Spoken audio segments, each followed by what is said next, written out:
New construction is all the rage right now in Colorado, with literally hundreds of thousands of homes to choose from with new construction. You need to know these 7 new construction lies, or at least things to really be aware of before signing that bottom line of the contract. One of the first lies we see with new construction is what we like to call the incentive line.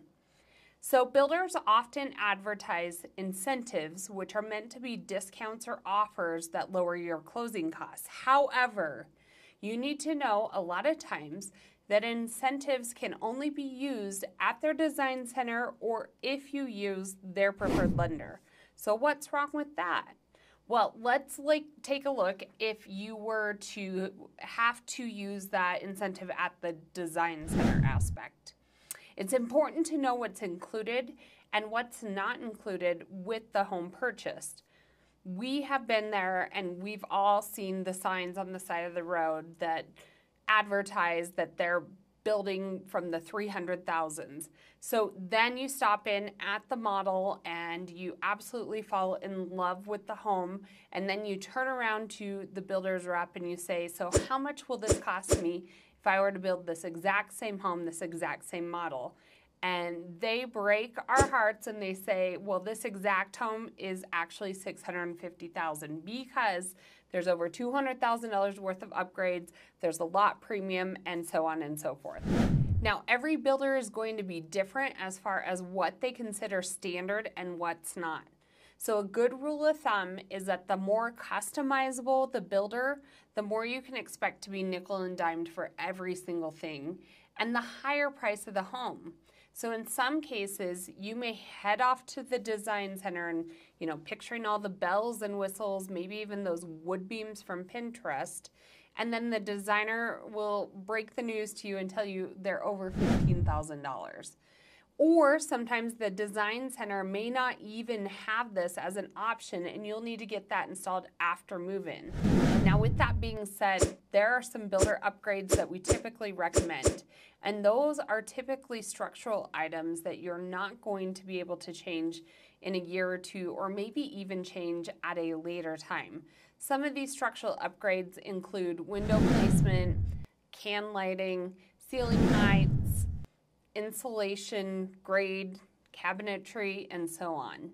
So when you're comparing builders and their incentives, some builders will package these incentives as some of the builders will offer less incentives, but they include much more in their standard build. So let Lori and I help you navigate through these builds and their incentives and help you weigh out what's the best fit for you, what's their standard options versus what their actual incentives are.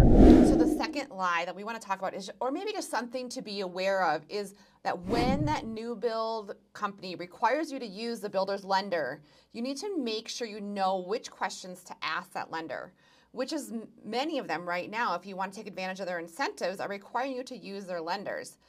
Lenders have different fees, and sometimes the builder lenders will overcharge on those fees as they want to collect builder profit off these costs while making it look like they're offering you an incentive.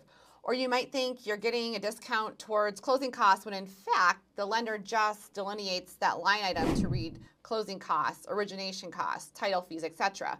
So what does that mean for you as a potential home buyer?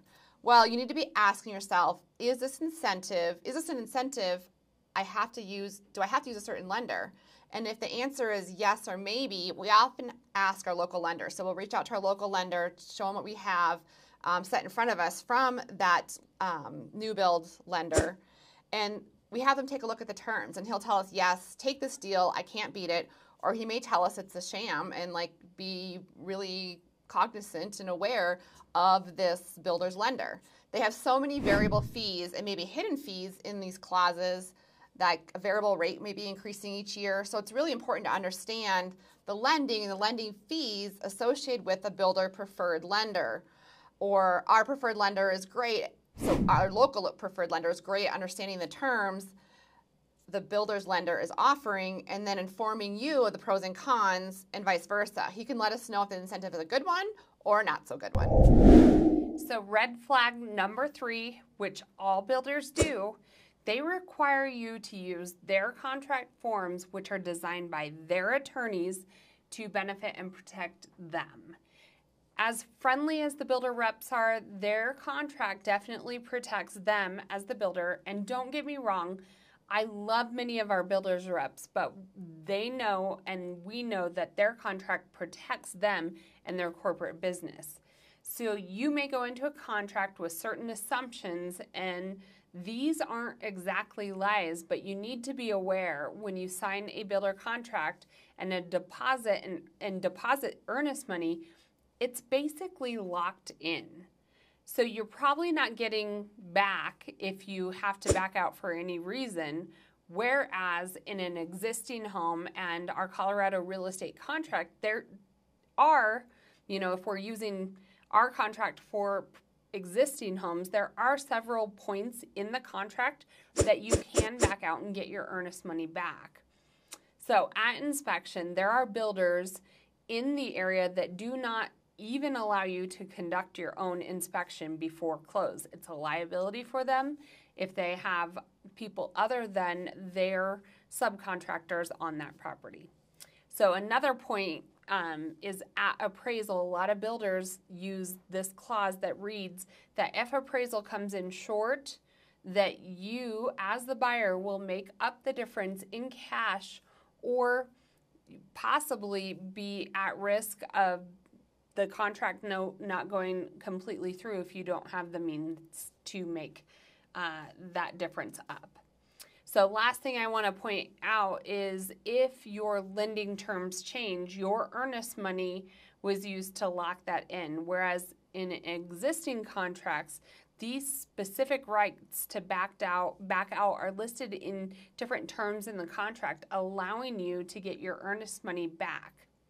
So with that being said, let's talk earnest money and what these builders require.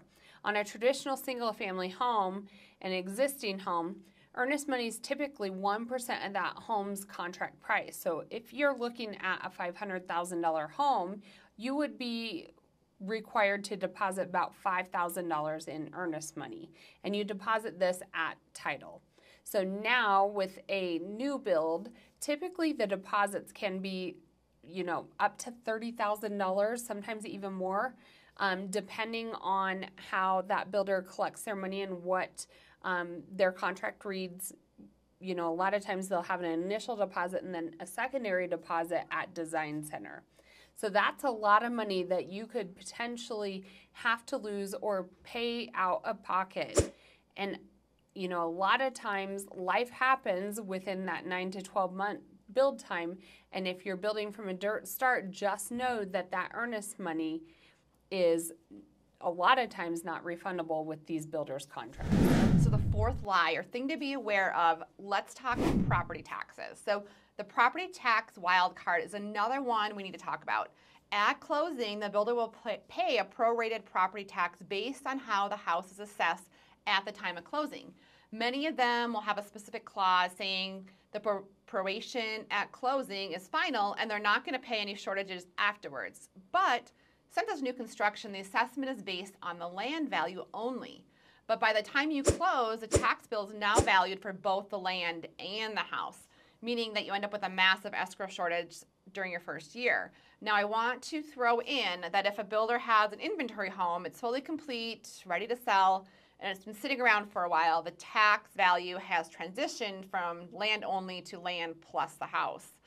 It's important to understand that when you look at the Pikes Peak local MLS here and see a new build, a lot of times you'll see the property tax assessment of, let's say, $800, but that's the land only.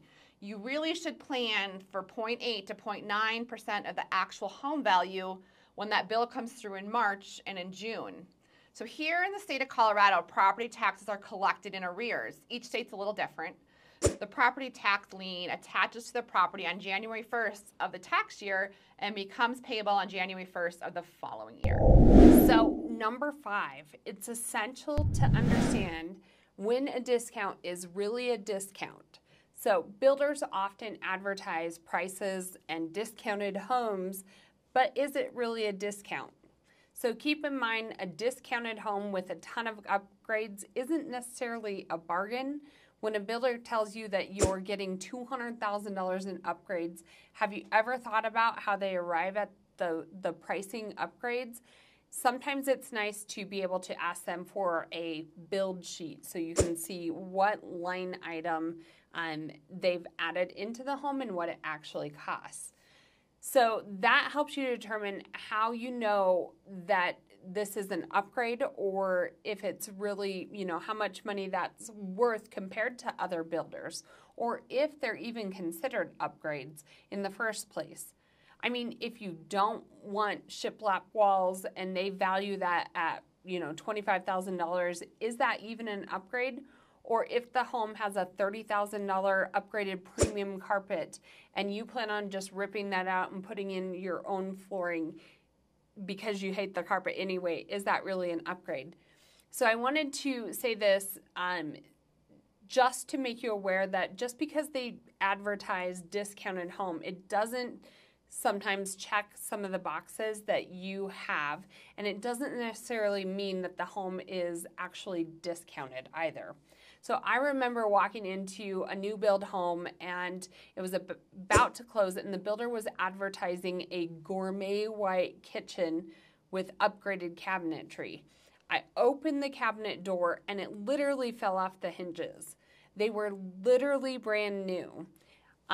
Another time I recall, I walked into this new build and they were advertising LVP flooring, and as I looked, you could already see scratches throughout on the flooring. It wasn't technically like an upgraded LVP flooring, not an upgraded LVP brand, I should say.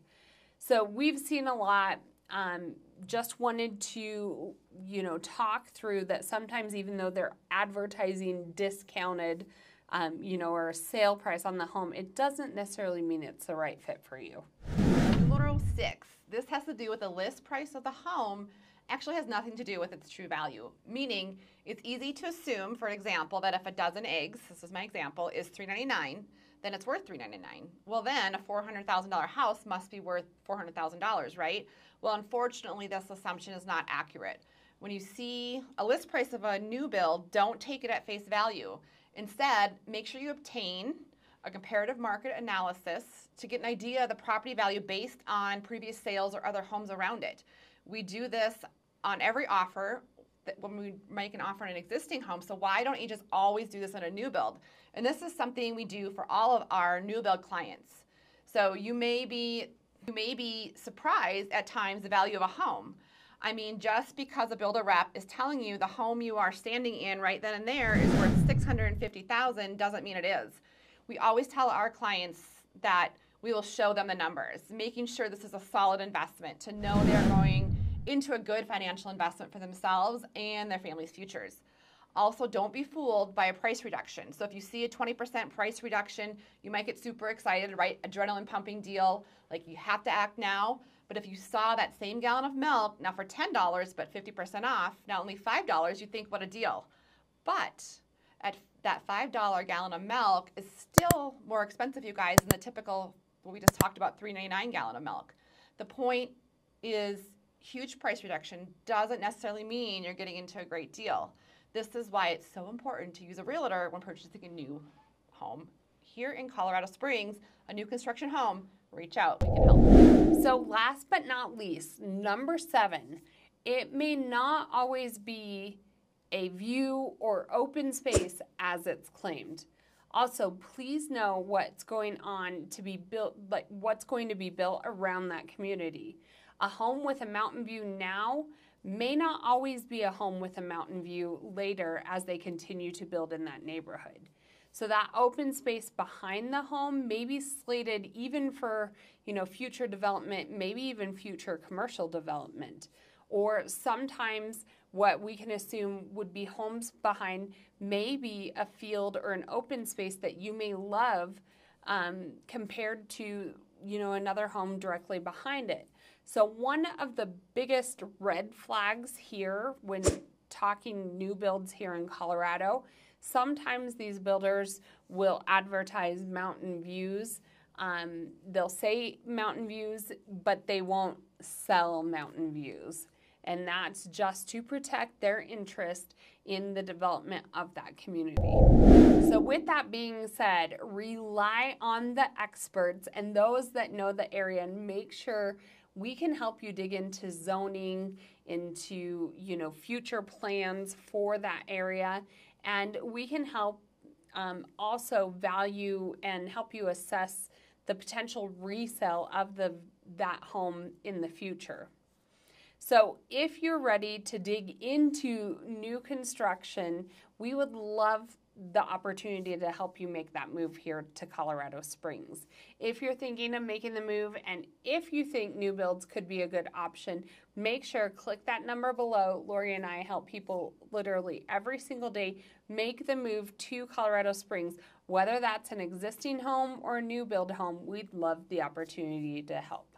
So Kaylee was trying to sign off here from Colorado, but I wanted to stop in real quick before we leave you, and we want to tell you to reach out. And why? Well, because of it's our big green box promotion starting in 2024, our clients will be able to choose from six luxury closing gifts. So imagine at close, you get 9 months of free house cleaning, or your new Louis Vuitton bag for your closet, or an 86-inch LG TV plus 3 other amazing options. So like we said, drop those numbers into your phone and reach out. So until next week, we're signing off from Colorado.